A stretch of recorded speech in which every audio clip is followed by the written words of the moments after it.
Acara ini dipersembahkan oleh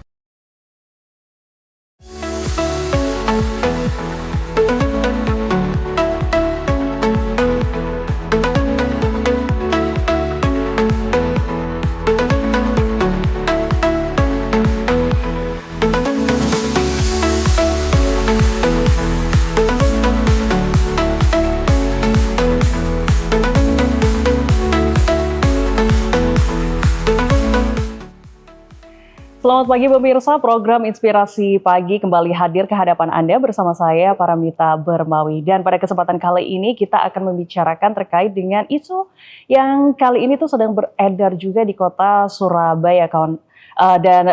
Beberapa kali ada beberapa temuan kasus di lapangan yang sedikit mencoreng nama kota Surabaya sebagai kota ramah anak. Katanya seperti itu. Namun temuan di lapangan justru sedikit melenceng begitu ya terkait dengan nama yang sudah disandang. Dan dengan ini kita sudah bergabung bersama dengan Bapak Johari Mustawan. Beliau adalah anggota Komisi DPRD Kota Surabaya untuk membahas anak-anak Surabaya yang mungkin apakah betul sudah aman atau belum aman di kota kita tercinta ini. Selamat pagi Pak Johari. Baik, selamat pagi Pak Kapita. Nah, Pak Johari, menyikapi kasus yang berkembang di lapangan saat ini dari perspektif anggota DPRD Kota Surabaya begitu, bagaimana Pak Johari menyikapi? Ya baik, terima kasih atas waktunya pemirsa Kota Surabaya dan sekitarnya ataupun berada di Negara Kesatuan Republik Indonesia tercinta ini.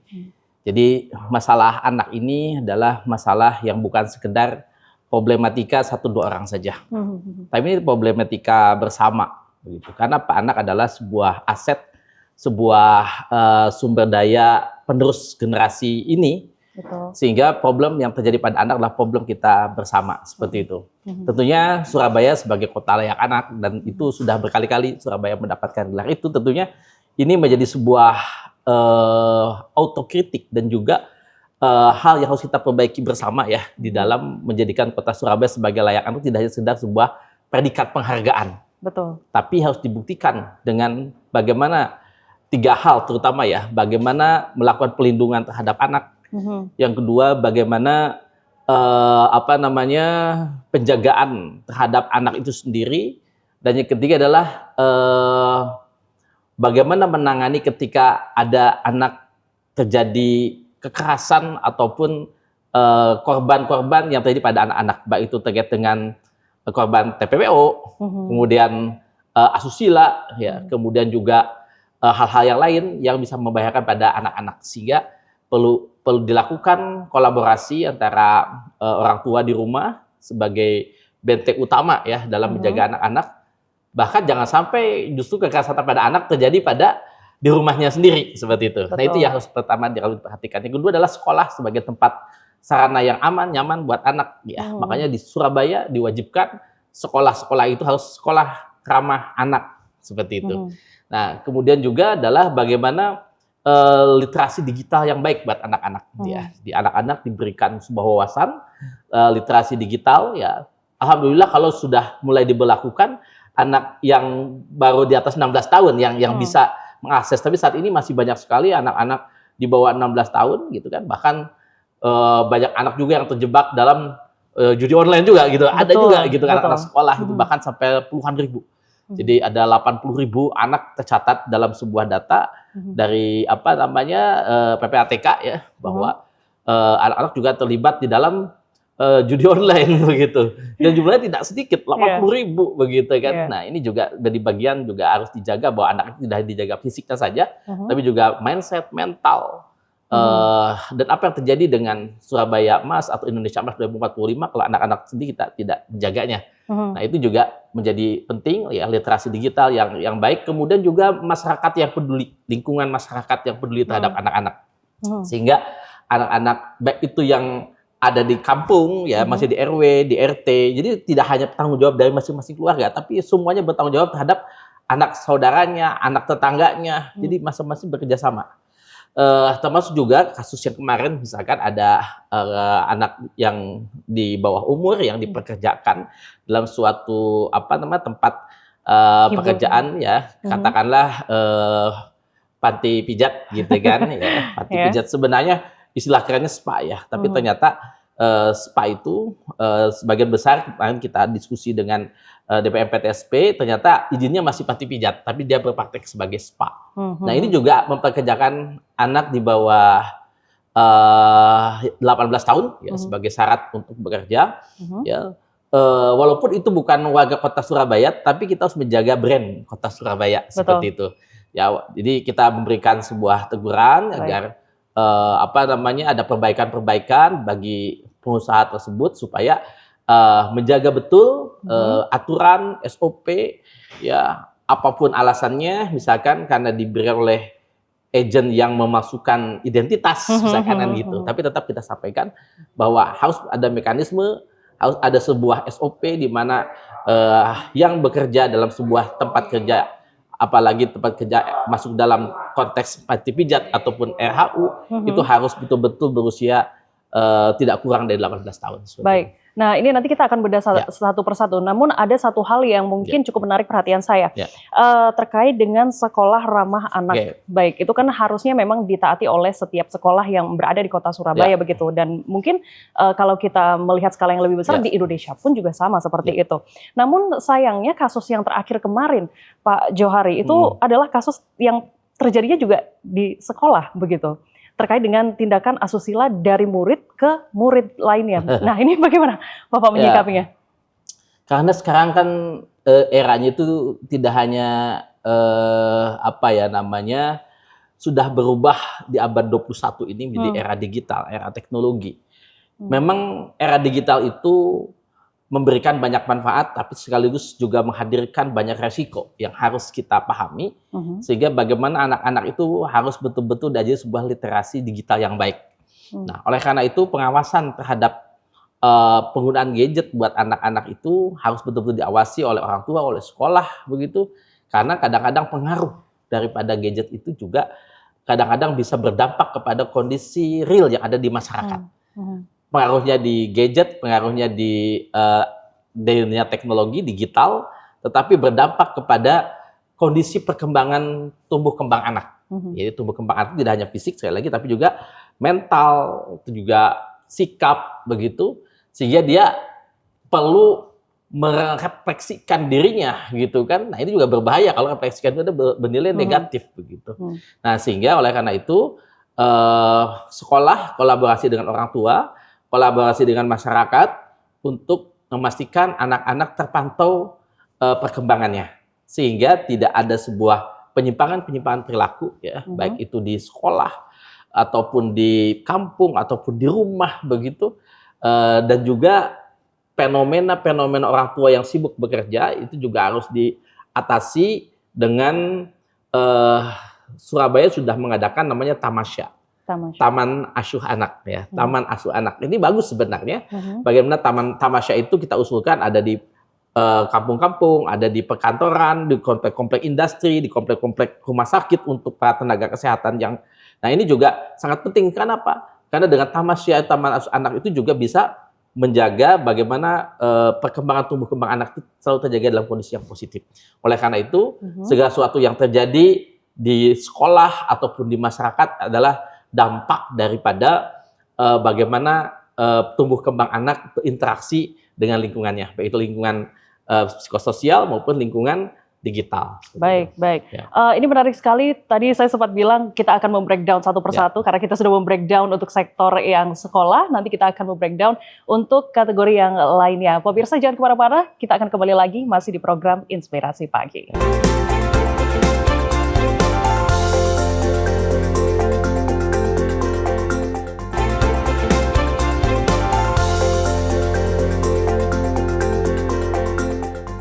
Pemirsa, Anda masih di program Inspirasi Pagi dan kita juga masih membicarakan terkait dengan Kota Surabaya, apakah masih layak untuk disebut sebagai kota ramah anak? Nah, saat ini kita tadi sudah sempat membahas terkait dengan kejadian yang sempat terjadi di salah satu sekolah yang ada di Kota Surabaya, dan salah satu hal juga yang menarik tadi sempat disebutkan oleh Pak Johari itu adalah TPPO yang mana itu dipekerjakannya adalah di tempat spa yang sebetulnya itu adalah panti pijat begitu. Nah ini kan berarti ada sektor perizinan yang mungkin apakah ada celah kecurangan di situ atau bagaimana Pak yang harusnya dikoreksi begitu kalau dari kacamata DPRD? Ya, ini makanya ini yang penting adalah pengawasan dari pihak terkait ya. Walaupun untuk perizinan spa itu berada di dinas provinsi, tetapi untuk panti pijat berada di dinas kota. Nah, sehingga harus dipastikan bahwa ada kolaborasi antara kota maupun provinsi. Jadi jangan sampai misalkan, oh karena itu ada di dinas yang lain, dinas terkait merasa tidak ikut bertanggung jawab seperti itu. Nah, sehingga segala sesuatu yang terjadi di Kota Surabaya hendaknya kami DPRD, Komisi D dan juga dari dinas-dinas terkait harus memastikan bahwa segala sesuatu yang terjadi di Kota Surabaya itu adalah sesuatu yang terpantau, termonitor, semuanya itu adalah berada dalam bingkainya, berada dalam on the road gitu kan, seperti itu, tidak berada dalam penyimpangan-penyimpangan yang ada. Nah, oleh karena itu bagaimana pemerintah Kota Surabaya mewajibkan untuk melakukan monitoring secara rutin, secara berkala. Nah, ini yang kami sinyalir bahwa bisa jadi pengawasan itu tidak intens, gitu kan. Oleh karena itu seharusnya bisa dilakukan setiap 6 bulan sekali, gitu kan. Memang ada banyak ratusan, gitu kan, spa dan panti pijat yang ada di Kota Surabaya itu. Karena saking banyaknya itu kami mengusulkan untuk adanya sebuah asosiasi, ya, asosiasi spa, asosiasi panti pijat, sehingga spa dan panti pijat itu tidak berimage negatif, gitu kan. Betul. Bagaimana menumbuhkan branding bahwa panti pijat dan spa itu adalah positif. Ya. Nah, ini kan tergantung dari profesionalisme. Misalkan sertifikasi dari terapis, disampaikan bahwa jaminan sertifikasi sama mungkin dengan tenaga profesional di bidang kesehatan, di bidang pendidikan gitu kan, seperti dokter ada surat izin prakteknya, gitu kan. Betul. Nah, terapis pun harus ada sertifikatnya, sehingga ini memberikan sebuah kesan profesional ya di dalam melakukan praktek-praktek di tempat-tempat seperti itu. Yang kedua juga ada SOP yang jelas, baik dalam masalah rekrutmen karyawan, dalam masalah pelayanan, termasuk SOP produk, ya. Produk apa yang dijual, seperti itu. Jangan sampai izinnya panti pijat, tapi dijual lebih dari itu. Ya. Nah, kalau misalkan mau izinnya berpindah ke spa, makanya perlu ada peningkatan-peningkatan. Ya, termasuk juga RHU, ya, rumah hiburan umum juga itu harus diatur betul dalam aturan-aturan dalam kepariwisataan, bahwa banyak hal yang berkaitan dengan aturan-aturan seperti misalkan bagi yang menyediakan produk-produk yang beralkohol itu sudah harus diberikan pada penduduk Indonesia yang berusia di atas 21 tahun, gitu kan. Nah, ini dipastikan jangan sampai ada di bawah 21 tahun tapi sudah diberikan layanan produk-produk beralkohol untuk di RHU, ya, rumah hiburan umum. Nah, oleh karena itu hal seperti ini pemerintah kota walaupun itu mendatangkan sebuah PAD mungkin ya dari pajak-pajak yang ada, tetapi dipastikan bahwa tidak merusak sebuah tatanan pembangunan manusia yang sedang dibangun oleh pemerintah Kota Surabaya. Jadi semuanya harus balance, harus seimbang dalam membangun Kota Surabaya. Kita tidak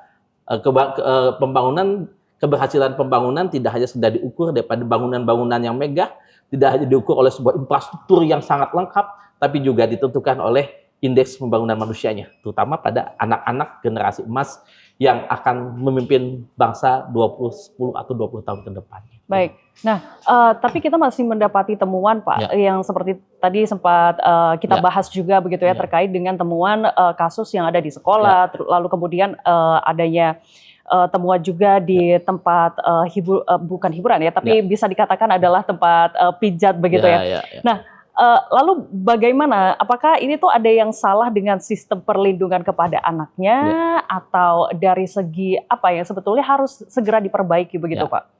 Sebenarnya Surabaya sudah memiliki peraturan daerah tentang perlindungan anak ya. Sebenarnya sudah cukup maju, tidak hanya sekedar perkada atau perwali, tapi sudah peraturan daerah. Artinya sudah kesepakatan antara DPRD dan pemerintah kota ataupun wali kota dalam hal ini.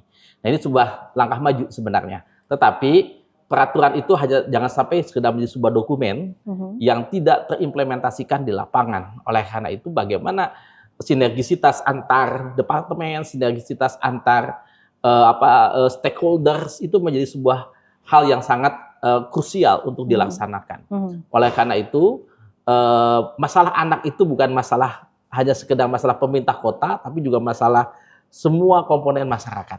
Ketika ada sebuah keterlindungan, ada sebuah kerjasama ya antara satu unsur dan unsur yang lain, maka anak itu akan merasa aman, akan merasa nyaman, nyaman, sehat gitu kan, tumbuh kembangnya itu terjamin.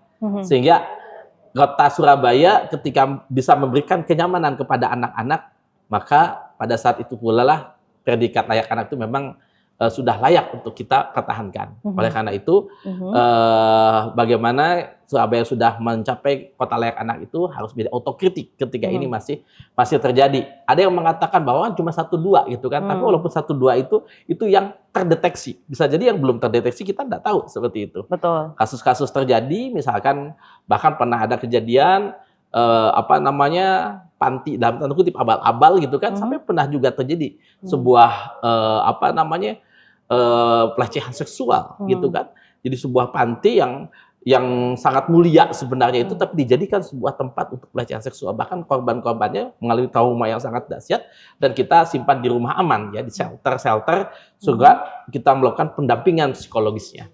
Oleh karena itu, yang kita sebagai anggota DPRD kita berikan masukan, yang pertama adalah pencegahan itu lebih baik daripada penanganan kalau sudah kejadian ya.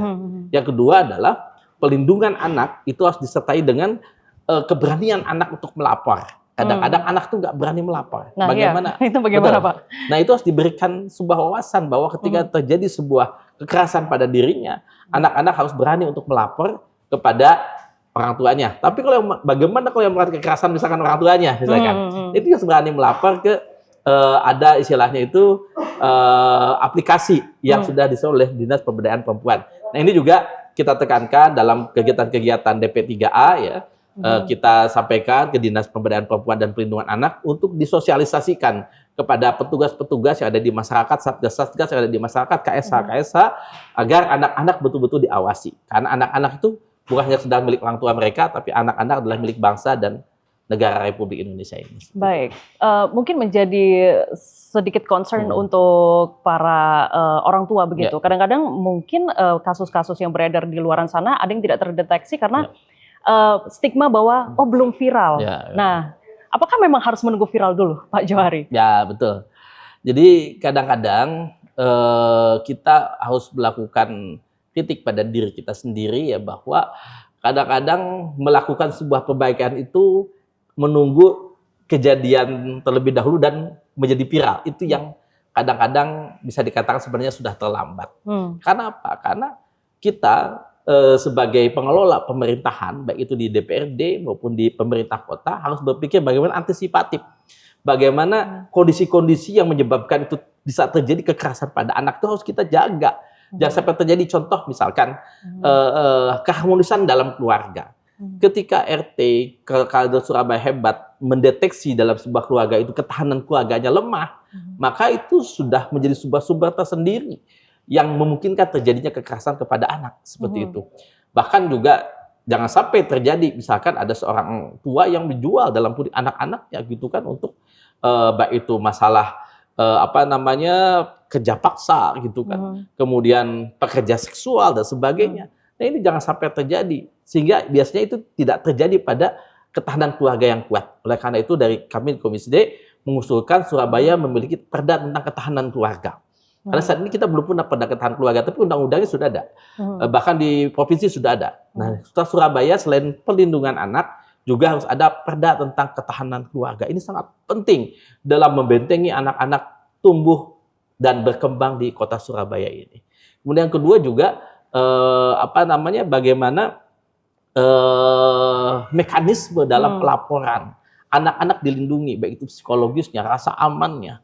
Jangan sampai merasa takut. Pendampingan psikologis, pendampingan sosial, recovery sosial berada di rumah aman, di shelter, kemudian ketika akan dimasukkan ke dalam sosial kemasyarakatan lagi, harus dikondisikan terlebih dahulu. Tidak bisa langsung juga. Karena trauma-trauma yang terjadi pada anak itu menimbulkan sebuah bekas fenomen yang sangat panjang.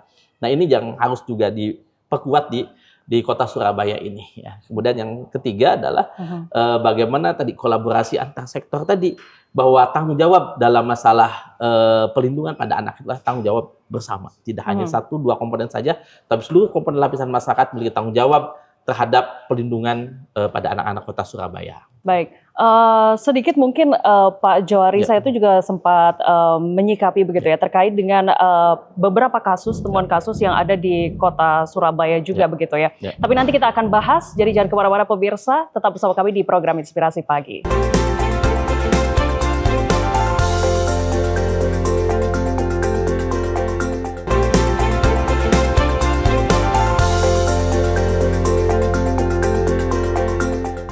Pemirsa, Anda masih bersama dengan kami di program Inspirasi Pagi. Kita masih akan membahas terkait dengan kota Surabaya yang apakah masih bisa disebut sebagai kota layak anak. Nah, tadi kita sempat membahas banyak hal begitu, mulai dari tempat usaha, lalu kemudian sekolah, kemudian tadi juga sempat disebutkan terkait dengan bahwa untuk melindungi anak itu tidak melulu hanya sekolah saja, tapi juga dari lingkup keluarga. Pak Johari, sayangnya di lingkup keluarga itu kadang-kadang juga sempat terjadi beberapa waktu lalu, kalau tidak salah di tahun kemarin atau di 2024 juga sempat terjadi kasus di kota Surabaya, kasus serupa pelecehan terhadap anak begitu yang dilakukan oleh keluarga sendiri. Kalau tidak salah waktu itu dilakukan oleh omnya dan juga ayahnya. Nah, ini bagaimana? Ya, jadi tadi ya 5 pilar utama dalam masalah mewujudkan Surabaya kota layak anak ya. Yang pertama dan dimulai daripada ketahanan keluarga. Ketahanan keluarga itu adalah bagaimana juga fenomena fatherless juga sangat terjadi. Dia punya ayah, tapi ayah itu sangat sibuk dengan pekerjaannya, sehingga menjadikan rumah itu seperti sebuah ajang pertempuran antara anak-anak dengan ibunya, seperti itu. Nah, ayahnya merasa tidak, itu bagiannya adalah tugasnya adalah mencari nafkah. Padahal selain mencari nafkah, seorang kepala keluarga dipahamkan bahwa apa yang terjadi dalam keluarganya itu adalah tanggung jawab daripada ayah, tanggung jawab sebagai bapak. Dan termasuk ketika ada anggota keluarga yang lain ada di situ, itu menjadi tanggung jawab ayah sebagai kepala keluarga, gitu kan. Dan itu dipahamkan betul dan harus aturan kejelasan aturan tentang ketahanan keluarga itu harus lebih lengkap dan detail. Oleh karena itu kita menyarankan adanya perda tentang ketahanan keluarga, karena bagaimana peran ayah di situ, bagaimana peran kalau ada anggota keluarga lainnya ikut di situ, dan bagaimana sanksi yang mungkin bisa terjadi sampai mungkin sanksi-sanksi yang bisa direkomendasikan kepada pidana seperti itu. Nah, kekerasan di dalam masalah kejelasan di dalam masalah sanksi ini juga sangat menentukan tentang perkembangan pelindungan anak di dalam rumah. Nah, kemudian juga tadi yang kedua adalah menyiapkan sekolah yang ramah anak gitu kan. Nah, kolaborasi antara sekolah dan keluarga itu menjadi sangat penting. Atau misalkan sekolah harus mengetahui ketika ada suatu masalah terjadi pada keluarga anak-anak tersebut. Maka pihak sekolah harus proaktif, harus memastikan bahwa anak itu aman berada dalam lingkungan keluarganya. Jadi jangan sampai waktu sudah kembali ke rumah, itu sudah bukan tugas kami lagi, tugas orang tuanya. Iya, bagi orang tua yang memang memiliki komitmen. Tapi ketika ada sebuah ketidakkomitmenan dalam sebuah keluarga misalkan, maka pihak sekolah punya hak untuk home visit misalkan. Apakah rumahnya itu betul-betul layak untuk tumbuh kembang anak? Apakah memang fenomena fatherless ada di situ? Karena ketika terjadi fenomena fatherless, ada ayah tapi tidak seperti memiliki ayah, hanya sebagai mengenyangkan perut-perut mereka, tapi tidak berikan rasa aman. Istilahnya itu, we can buy a house but not a home. Kita bisa membeli sebuah rumah, tapi home itu tidak bisa kita beli. Sampai juga we can buy a clock but not time. Gitu kan. Kita bisa beli jam dinding, tapi time itu tidak bisa pernah kita beli. Tumbuh kembang anak ketika waktu itu berjalan terus kita terlambat dalam menyiapkan tumbuh kembang anak mereka akan terhambat dari sisi pertumbuhannya psikologis maupun secara IQ. Seperti itu. Masa golden period 0 sampai 6 tahun di mana ada wajib belajar 13 tahun misalkan. Nah, itu peran orang tua 0 sampai 6 tahun kan sangat penting untuk bisa mempersiapkan ketika anak itu sebelum masuk sekolah dasar di umur 7 tahun. Sehingga ada wajib belajar 1 tahun dulu sebelum masuk SD seperti itu. Nah, ini juga pihak sekolah harus proaktif. Home visit harus dilakukan. Dan harus ada pelakuan yang berbeda antara yang ketahanan keluarganya baik dengan yang ketahanan keluarganya kurang baik. Itu ada sebuah diskresi dari sekolah.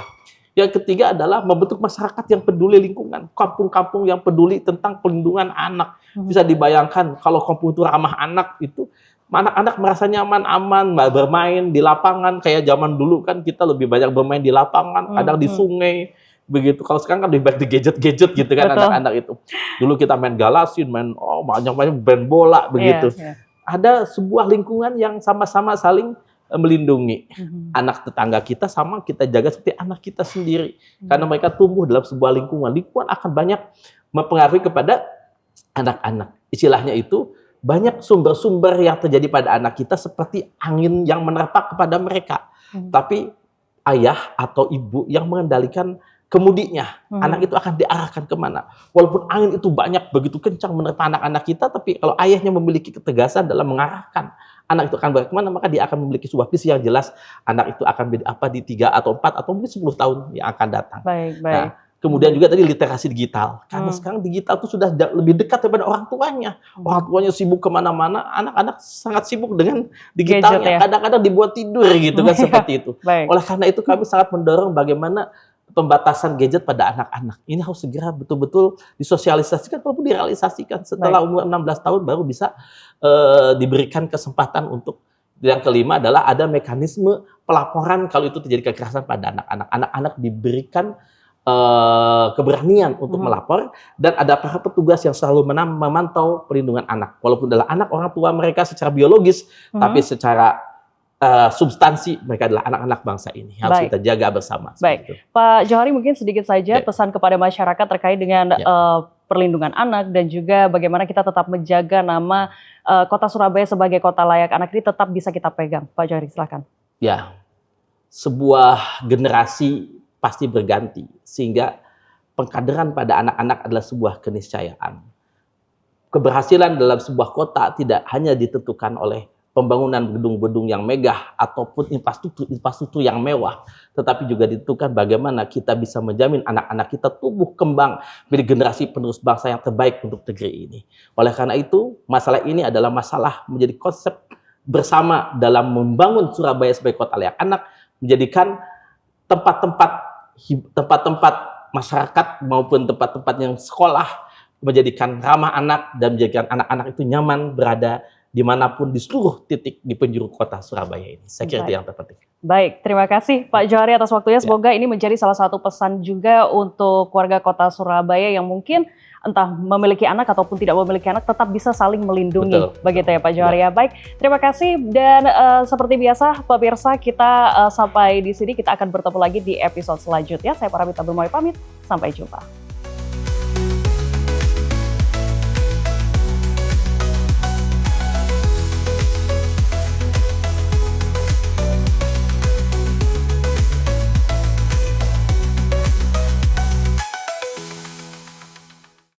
Acara ini dipersembahkan oleh